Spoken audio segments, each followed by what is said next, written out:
السلام علیکم۔ آج جمعہ ہے، اکتوبر کی 9 تاریخ۔ پاکستان میں اس وقت شام کے 7، بھارت میں 7:30 اور یہاں ہمارے اسٹوڈیوز کی گھڑیوں میں صبح کے 10 بج رہے ہیں۔ وائس آف امریکہ واشنگٹن کی اردو سروس سے میں ہوں خالد حمید، خبروں کے ایک بلیٹن کے ساتھ۔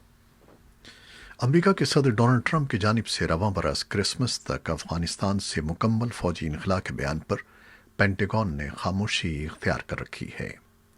پینٹاگون نے صدر ٹرمپ کے بیان پر اب تک کوئی رد عمل ظاہر نہیں کیا ہے، جبکہ وزیر دفاع مارک ایسپر سے جمعرات کو پینٹاگون میں ایک تقریب کے دوران افغانستان سے فوجی انخلاء سے متعلق سوال کیا گیا تو انہوں نے اس کا کوئی جواب نہیں دیا۔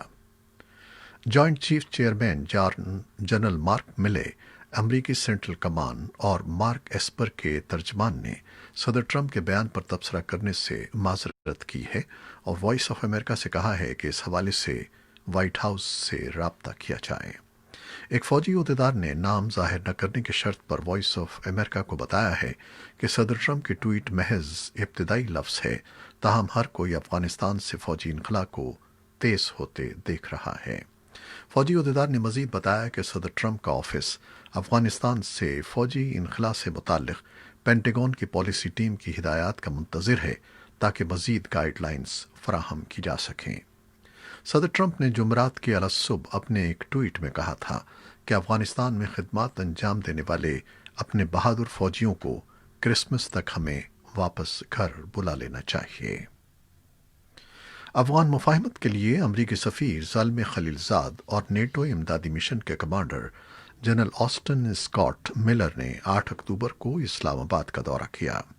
پاک فوج کے سربراہ جنرل قمر جاوید باجوہ سے ملاقات میں سفیر خلیلزاد نے افغان امن عمل میں پیش رفت پر وزیر اعظم عمران خان اور جنرل باجوہ کا شکریہ ادا کیا۔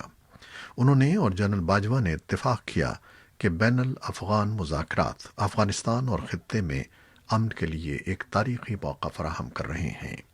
سفیر خلیلزاد، جنرل ملر اور جنرل باجوہ نے افغانستان میں تشدد میں کمی کی ضرورت کا یقین دلایا تاکہ دونوں فریق امن مذاکرات کو آگے بڑھا سکیں۔ کابل سے ملنے والی اطلاعات کے مطابق افغان سیکیورٹی ذرائع نے بتایا ہے کہ قندوز اور ہلمند صوبوں میں جمعرات کی شام طالبان کے حملوں میں سیکیورٹی فورسز کے کم از کم 11 اہلکار ہلاک ہو گئے ہیں۔ طالبان نے شمالی صوبے قندوز کے علی آباد ضلع کی ایک چوکی پر جمعرات کی شام حملہ کیا، جس میں 4 پولیس والوں سمیت سیکیورٹی فورسز کے 8 اہلکار ہلاک ہو گئے۔ ذرائع نے بتایا کہ 5 فوجی اور 2 پولیس والے زخمی بھی ہوئے ہیں۔ 4 فوجیوں کو یرغمال بنا لیا گیا۔ طالبان نے یرغمالیوں کی فوٹو پوسٹ کرتے ہوئے حملے کا دعویٰ کیا ہے۔ صدر ڈونلڈ ٹرمپ نے کہا ہے کہ وہ 15 اکتوبر کو ہونے والے ورچوئل صدارتی مباحثے میں حصہ نہیں لیں گے۔ صدر ٹرمپ کا یہ بیان کورونا پازیٹیو آنے کے بعد پہلے انٹرویو میں سامنے آیا ہے۔ وہ فاکس بزنس کے لیے ماریا بارٹرمو کے ساتھ گفتگو کر رہے تھے۔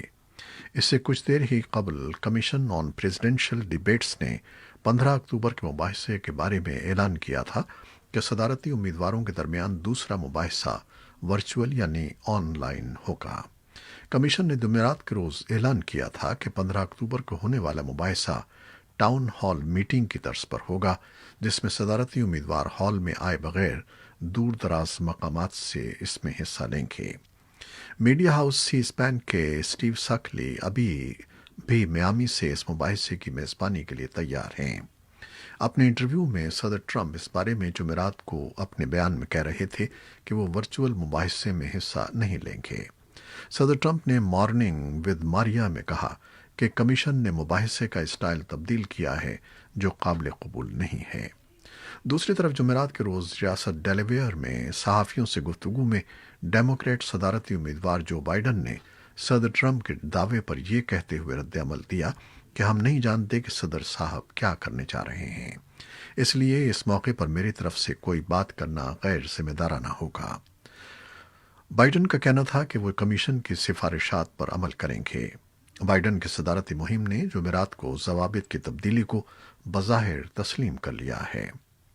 جو بائیڈن کی صدارتی مہم کی deputy manager Kate Bedingfield کا ایک بیان میں کہنا تھا کہ نائب صدر بائیڈن امریکی عوام سے براہ راست خطاب کرنے کی جانب دیکھ رہے ہیں تاکہ وہ عوام کو اپنے منصوبوں سے آگاہ کر سکیں۔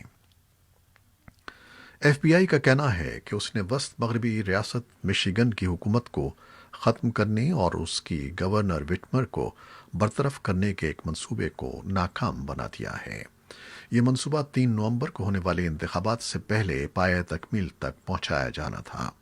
خبر رساں ادارے رائٹرز کا کہنا ہے کہ مشیگن کی فیڈرل کورٹ میں ایک سیل بند ابتدائی فرد جرم کھولا گیا، جس سے منکشف ہوا کہ اس سلسلے میں 6 افراد کو گرفتار کیا گیا ہے۔ اس کے ساتھ ہی ایک ملیشیا گروپ وولورائن واچ مین کے 7 ارکان کو بھی اس سازش میں شامل ہونے پر گرفتار کیا گیا ہے۔ ابتدائی رپورٹ میں کہا گیا ہے کہ گرفتار ہونے والے 6 افراد نے مہینوں تک سازش تیار کی اور ملیشیا گروپ کے ارکان کے ساتھ تربیت حاصل کی۔ انہوں نے اگست اور ستمبر میں 2 دفعہ ریہرسل بھی کی۔ جمعرات کے روز حکام کا کہنا تھا کہ انہوں نے اس منصوبے کو ناکام بنانے کے لیے خفیہ ایجنٹ اور مخبروں کو استعمال کیا۔ آرمینیا اور آذربائیجان نے ناگورنو کاراباخ میں جاری جنگ کے اختتام کے لیے روس میں منعقدہ بات چیت پر اتفاق کیا ہے۔ جمعے کے روز روس کی وزارت خارجہ سے جاری ہونے والے ایک بیان میں کہا گیا ہے کہ اس بات چیت کا ثالث روس ہوگا۔ جمعرات کے روز اپنے ایک بیان میں روس کا کہنا تھا کہ آذربائیجان کے صدر الہام علییف اور آرمینیا کے وزیر اعظم نکول پیشان یان نے ٹیلی فون پر بات چیت کے بعد روس کے صدر ولادیمیر پوٹن سے دونوں ملکوں سے جنگ بندی کا مطالبہ کیا ہے تاکہ ایک دوسرے کے جنگی قیدیوں اور لاشوں کا تبادلہ ہو سکے۔ تینوں ملک organisation of security and cooperation in Europe Minsk group کے شریک سربراہ ہیں۔ یہ گروپ اس تنازع کا ایک پرامن حل تلاش کر رہا ہے۔ پاکستان میں کورونا وائرس کے 8,335 افراد اب بھی زیر علاج ہیں۔ سرکاری اعداد و شمار کے مطابق پاکستان میں گزشتہ 24 گھنٹوں میں 661 کیسز کا اضافہ ہوا ہے۔ آسٹریلیا میں تقریباً 3 ماہ بعد 48 گھنٹوں میں کورونا سے کوئی ہلاکت نہیں ہوئی ہے۔ روس میں یومیہ کیسز کی تعداد دوبارہ بڑھ کر 11,000 تک پہنچ گئی ہے۔ امریکہ میں کورونا وائرس کے مریضوں کی تعداد 76 لاکھ سے تجاوز کر گئی ہے۔ امریکہ میں وبا سے 2,12,000 سے زائد اموات ہو چکی ہیں۔ جان ہاپکنز یونیورسٹی کے اعداد و شمار کے مطابق دنیا بھر میں کورونا وائرس کے کیسز کی تعداد 3 کروڑ 65 لاکھ سے تجاوز کر چکی ہے۔ امریکہ، بھارت اور برازیل کیسز اور اموات کی تعداد کے حوالے سے سب سے آگے ہیں۔ بھارت میں گزشتہ 24 گھنٹے کے دوران 70,000 نئے کیسز کی نشاندہی کی گئی ہے۔ امریکہ میں کیسز کی کل تعداد 76 لاکھ سے زائد ہے، جبکہ کورونا وائرس سے ہونے والی ہلاکتیں بھی 2,12,000 تک پہنچ گئی ہیں۔ بھارت میں اس وائرس سے متاثرہ افراد کی تعداد 70 لاکھ اور اموات 1,06,000 ہیں، جبکہ برازیل میں 50 لاکھ سے زائد کیسز اور 1,49,000 ہلاکتوں کی تصدیق ہوئی ہے۔ روس میں بھی پیر کے روز 12,126 نئے کیسز سامنے آئے ہیں، جس کے بعد روس میں کیسز کی کل تعداد 1,27,238 ہو گئی ہے۔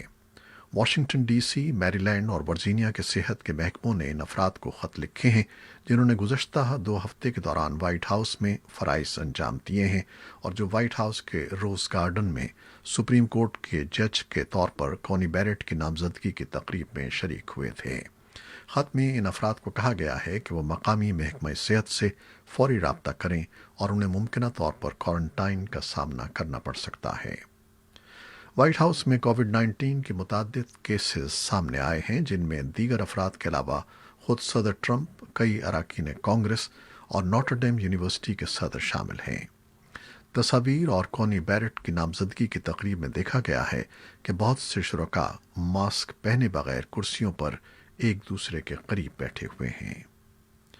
دنیا کے بیشتر خطوں میں کورونا وائرس پر کسی حد تک قابو پانے کے بعد مذہبی مقامات کھولے جا رہے ہیں اور جمعرات کو عراق کے مقدس شہر کربلا میں حضرت امام حسین کے چہلم کا بہت بڑا اجتماع منعقد ہوا۔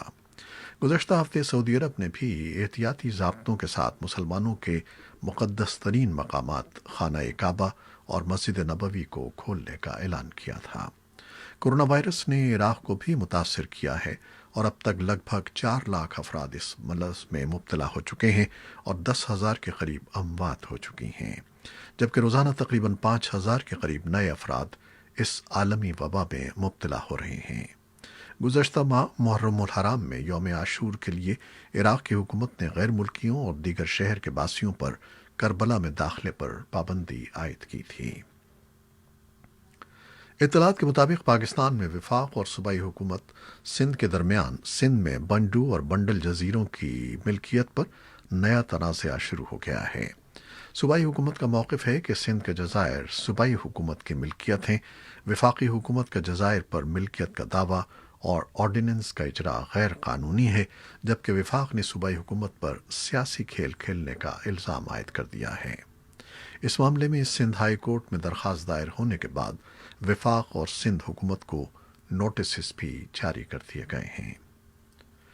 پشاور سے ملحقہ ضلع چارسدہ میں کمسن بچی کو زیادتی کے بعد بہیمانہ طور پر قتل کے واقعے کے خلاف احتجاجی مظاہرے کیے گئے ہیں، جس سے مظاہرین نے ملزمان کو فوری طور پر گرفتار کرنے اور انہیں قرار واقعی سزا دینے کا مطالبہ کیا ہے۔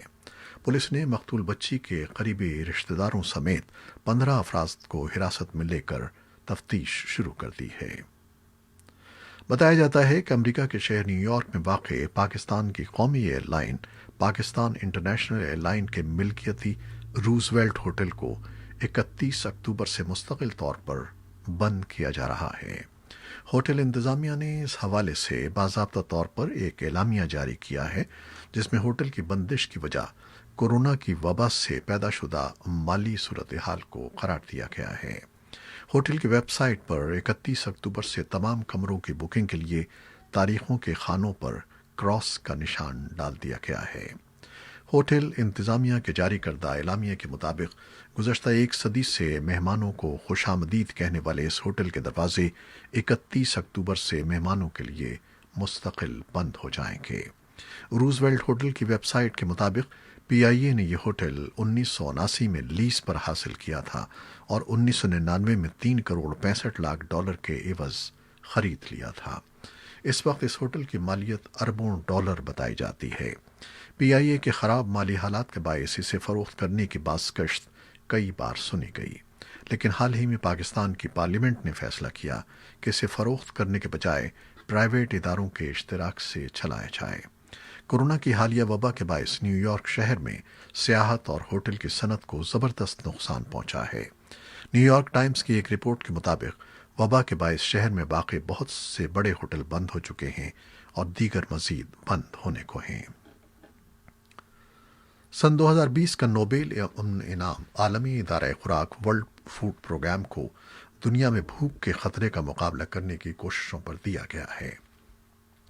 نارویجین نوبل کمیٹی کے سربراہ بیرٹ رائس اینڈرسن نے کہا ہے کہ عالمی ادارہ خوراک کو یہ ایوارڈ بھوک کا مقابلہ کرنے کی کوششوں، تنازعات سے متاثرہ علاقوں میں امن کے لیے صورتحال کو بہتر بنانے اور بھوک کو جنگی ہتھیار کے طور پر استعمال کی روک تھام کے لیے ایک فعال کردار ادا کرنے پر دیا جا رہا ہے۔ یہ تھیں وہ خبریں جو فیس بک لائیو پر ہم نے آپ کے لیے پیش کی۔ ہماری ویب سائٹ اور یوٹیوب پر یہ بلیٹن پوسٹ کر دیا جاتا ہے، جسے آپ بعد میں بھی دیکھ سکتے ہیں۔ خالد حمید کو اب اجازت دیجیے گا۔ اللہ حافظ۔